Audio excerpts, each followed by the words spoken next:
Hello, dear friends. Welcome to the Man Panel Holiday episode. Over the years, I have thought numerous times that the central figure in our Christmas traditions, namely Santa Claus, was not nearly as interesting as he should be. So I and the Green Giant took it upon ourselves to prove this point. After years of work, we found ourselves in an archaeological dig in the far north of Europe, past the forests and tundras to a high cave in a lonely mountain. It was there we found something useful. Finally, an ancient document hidden away in a stone chest encased in ice. The parchment had the symbol for an ancient wizard known only to us as the Scarlet Sorcerer, a being we believe to have given first-hand accounts of the real Santa Claus. We brought the document back to the States and tirelessly looked for someone to help us translate the runes upon the parchment, but it was to no avail, until finally we spoke with an old professor of Norse mythology in a tiny private institution in the mountains of Colorado. He was only able to translate some of the runes, which revealed to us the location of the Norse underworld, Helheim, and who we could seek to answer our questions. After months of searching, we found a large cave deep in the woods of Ontario. In the center of the cave there was a great doorway of carven stone. Using drops of our own blood, a feather of a blind raven, and a Viking spear broken in two, we recited these secret words. Let Helheim's gates open and receive the living, so that we may learn from those who are dead. Suddenly the cave filled with light. When it faded, we saw in the stone doorway there now stood glowing ornate doors, which began to swing open. From the other side we could hear the sound of rushing wind, and a voice said, "Speak the name of the one you seek." So we spoke. The Scarlet Sorcerer is the one we seek. The voice responded, "The one you seek is not dead, but there is one here who can tell you about him." Suddenly, the ghost of J.R.R. Tolkien stood before us. Upon seeing our ancient document, he said, "You seek the secret of the scroll." We nodded, and he began to tell us what was written. And this is the tale he told us.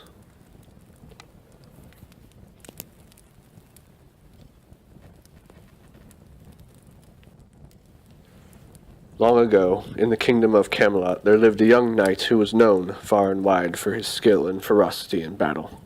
He stood 7 feet tall, wore black ornate armor and a crimson cloak, and carried a sword and shield that were too heavy for normal warriors to lift. His skin was fair, and his hair and beard were the color of raven's feathers. Both were long and full, like the epic dark mane of a ferocious lone lion whose fur was dark as night. The young knight's name was Sir Nicholas. His renown spread to the 4 winds as if by the wings of a swift and noble falcon, and soon he began to grow prideful. He soon began to believe he was invincible. In his mind it was true, for he had never been defeated in single combat, and his armor and skills were so incredible that he had never felt the sting of a sharp blade on his skin. With this misguided pride he began to grow haughty, and generally insufferable. He took to foolishness and debauchery, wooing barmaids, gambling, drinking flagons of fine mead. To satisfy his lust for conflict, he began to start fights, and eventually killed several innocent men. When word reached King Arthur of Nicholas's behavior, he waxed wroth and sent his warriors to capture Sir Nicholas, so that he could face judgment. Found him they did, 15 of King Arthur's finest knights, but they wished they hadn't, for Nicholas was far faster and stronger than any of them. All of them together could not withstand his onslaught. Nicholas, though drunk on mead, disarmed each knight, and delivered to them a beating most would soon not forget. The others forgot completely due to the severe brain damage inflicted. High on self-confidence and angry, Nicholas made his way to the castle to confront the king. He quickly dispatched the various guards around the palace and burst into the king's chamber. Arthur was expecting him, and was standing fully armored with the legendary sword Excalibur drawn and shimmering in the torchlight. "So, it has come to this, Nicholas," said the king. I will give you this one chance to surrender yourself for punishment. If you yield now, I will see to it your punishment is reduced. But if you should not yield and test me further, I promise you, you will wish you had never set foot in Camelot." Nicholas replied in a sarcastic voice, "O mighty king, surely will I surrender.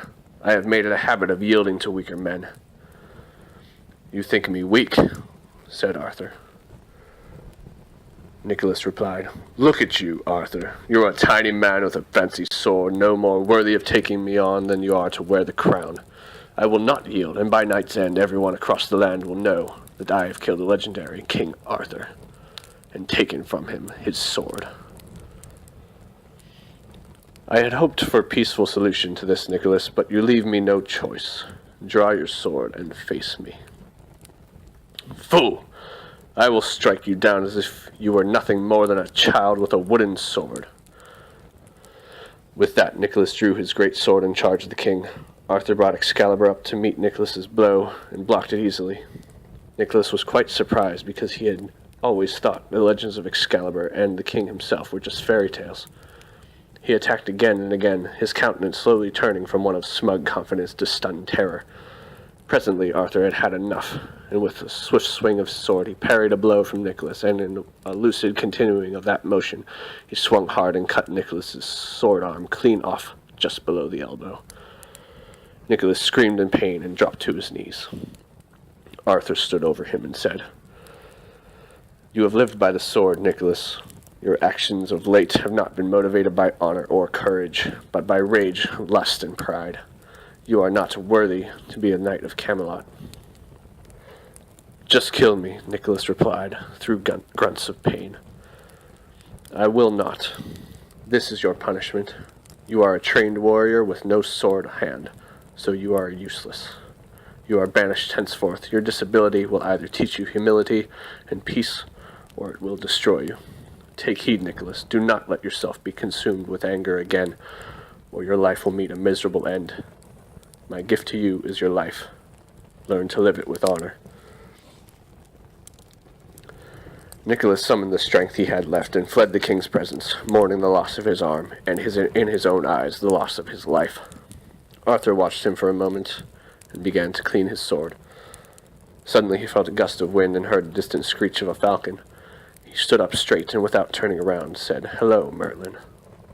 Behind him stood a tall and elderly man with a long white beard, wearing a gray hooded robe, leaning on a wooden staff.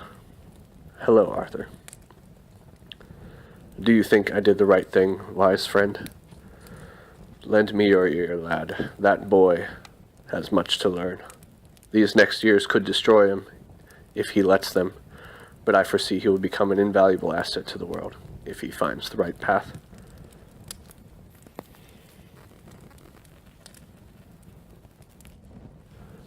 As the years passed, Nicholas spiraled into a world of despair. Without the ability to swing a sword or throw a spear, he believed his purpose was gone. Little did he know that his purpose had yet to be realized. Nicholas became a nomad, living in the forest, scavenging for food, wandering from place to place. His anger grew for a time, but slowly he began to realize that he had been wrong all along. He began to seek forgiveness and started to show kindness to those in need. But no matter how much he did, he never felt like he had made up for his crimes, and he could not bring himself to face Arthur again. He heard of a kingdom in the far north, where he may find solitude, so he set out to find this place. For what seemed like an eternity he wandered through forests, across plains, and over mountains.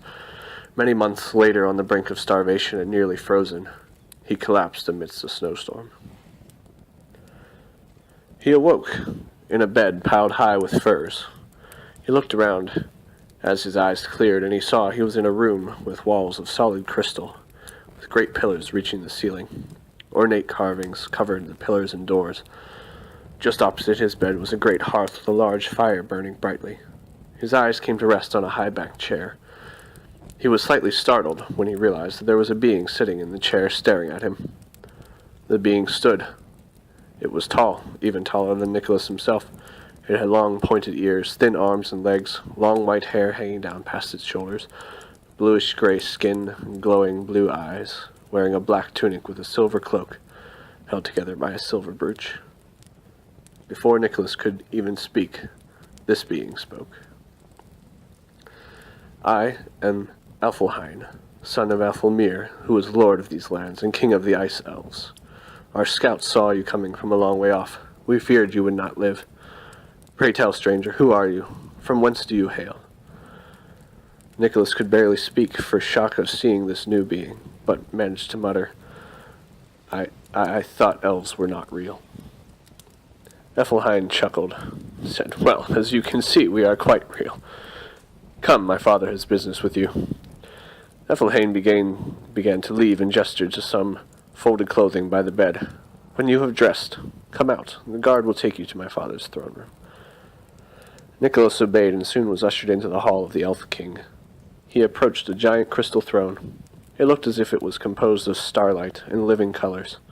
Upon it sat an elf, very similar in appearance to Elfhelhein, wearing a tunic of shimmering silver, black pants, ornate boots, a cloak of dark blue, and a crown of the same color.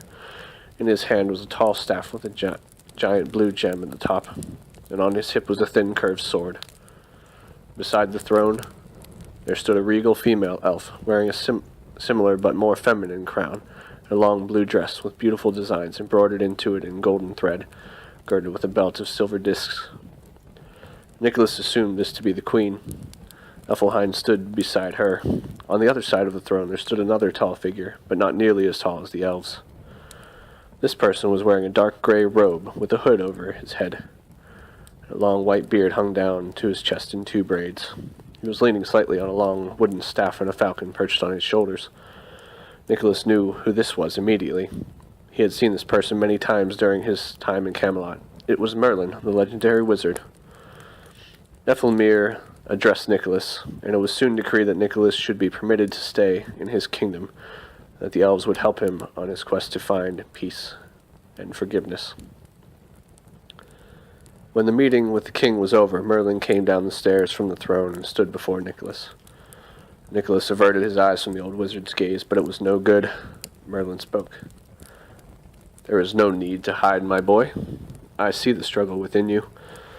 The good in you wishes to make amends and be forgiven, but the darkness in you is still prideful and angry at your circumstance.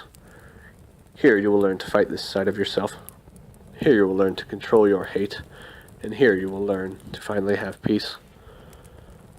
Nicholas nodded, and Merlin put his hand on Nicholas' shoulder. Get some sleep. Tomorrow begins a new adventure.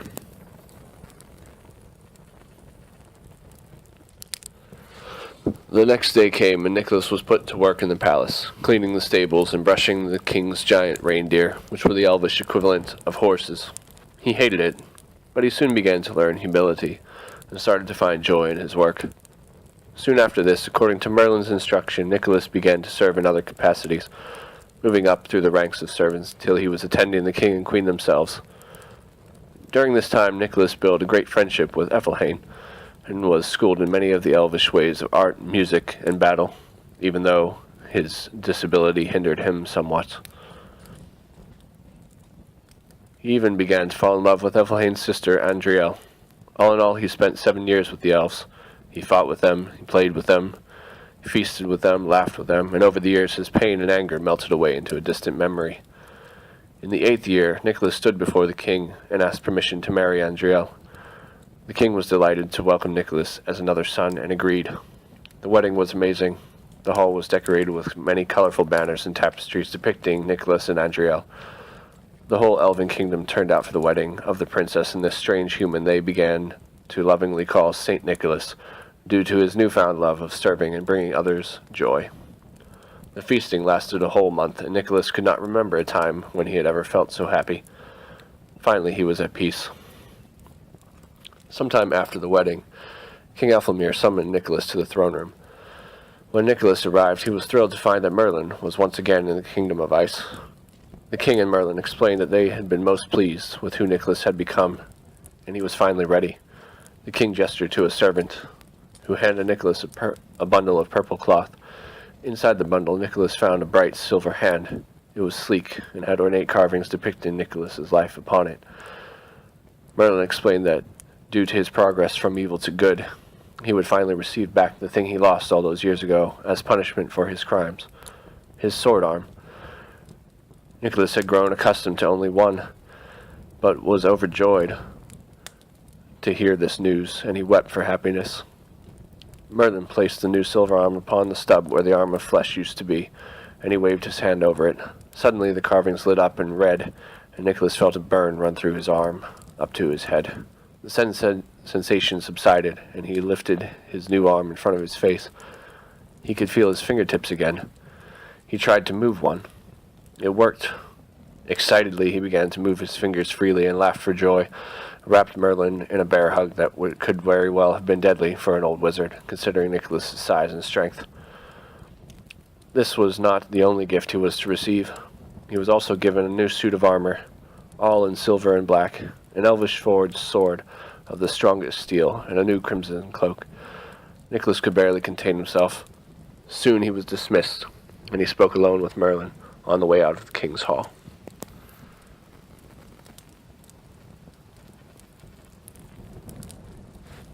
Merlin spoke. "You look well, Nicholas. I knew you could prosper here." "Thank you, my lord Merlin. I cannot tell you how much these last 7 years have done to save not only my life, but my soul as well." "I am glad to hear it. I would speak with you about another matter, though. Long have I foreseen that there would rise up a man who would be a man to take my place in my art of magic.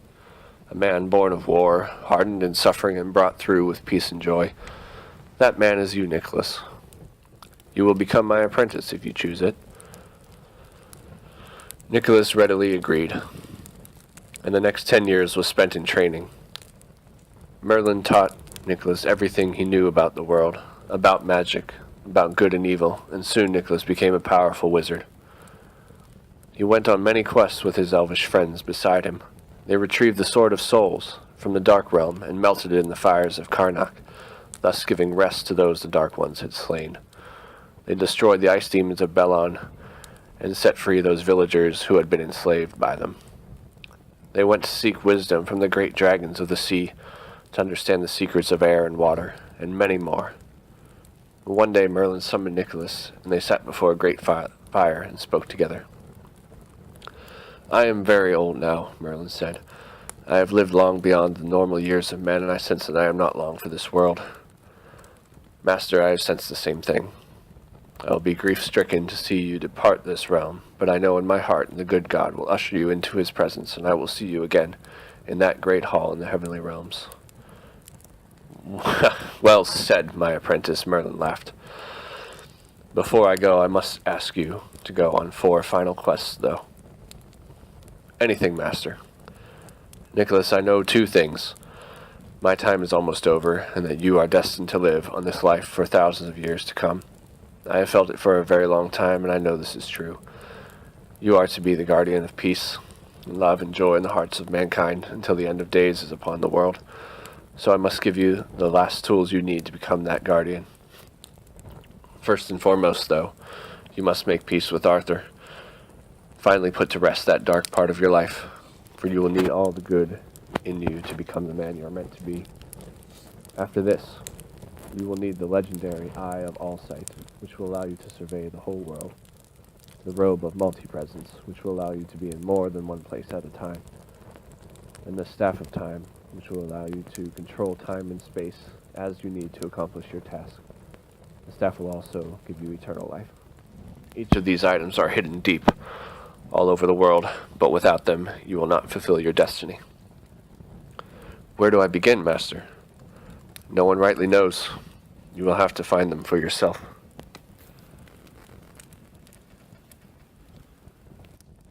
Not long after this, Merlin died. His body was set adrift on a glorious wooden canoe in the northern sea, and his soul was gathered up to his ancestors. Thus began Nicholas's quest. His first mission was to seek final forgiveness from the ones he had wronged in Camelot. And finally, with the old king's blessing, he began to seek the magical items. One by one, over 60 years, he found them. He found the Eye of All-Sight, guarded by a giant eagle who demanded payment for the eye. Nicholas took his dagger and cut out one of his own eyes and traded it for the mystical item. He found the robe of multi-presence, worn by an evil wizard who nearly killed Nicholas.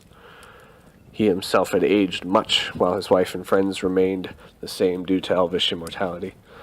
They feared he would die as well, when at long last he found the Staff of Time, hidden deep in a cave guarded by a great white bear who could judge man's souls and discover his fears. The bear kept Nicholas at bay in a world of hellish hallucinations for days, until Nicholas realized the power of fear was not greater than the power of joy. He overpowered the bear's magic and claimed the staff. Nicholas was very different now. Though he had stopped aging and felt as young as he once was, when he could still swing his great sword. Thanks to his newfound power, his body still looked to be 80 years old. His hair was now white and hung long over his shoulders. His beard, also white, and hung in a long braid down the middle to his chest. He now wore the robe of multi-presence, which was of deep scarlet, and had baggy sleeves and a great hood with white fur surrounding the edges. He carried a new staff, the Staff of Time, which was long and black with a great red gem on top. He wore an eye patch most of the time to cover the scarred portion of his face where he had cut out his own eye to replace it with the Eye of All Sight. This magical eye was solid silver when inactive, but shone bright blue when he used it. In spite of all the new things, Nicholas still wore his elvish armor and carried his elvish sword. Nicholas knew he could not stay in the kingdom of ice anymore, due to the immensity of his responsibility. So one day he begged the king's leave to take his wife and his children, and any willing elves, to the farthest northern region, to build a new stronghold, from which they could observe the earth and preserve joy and peace. Ethelmir was saddened to see them go, but he granted leave to Nicholas and those who would go with him. Andriel and Ethelheim both chose to accompany Nicholas on his new adventure, as did many other elvish warriors. So they traveled to the furthest northern point in the world, and began to build. Soon a new city emerged, far up in the snow and cold, a city whose purpose was to bring joy to the world and protect it from evil, whose citizens were the magical and the immortal, whose guardians were the snow and wind themselves, for this city was the center of good energy in the world, and there were many who could seek to destroy it. Here Nicholas and his army of ice elves kept watch over the world, and in the dead of a winter's night, if you were to look hard enough and believe in the impossible, through the trees and the snow you might just see a giant man, astride a great reindeer, red robe and white beard flowing in the wind, a staff in one hand and a sword in the other, a blue eye watching you. He knows you are there.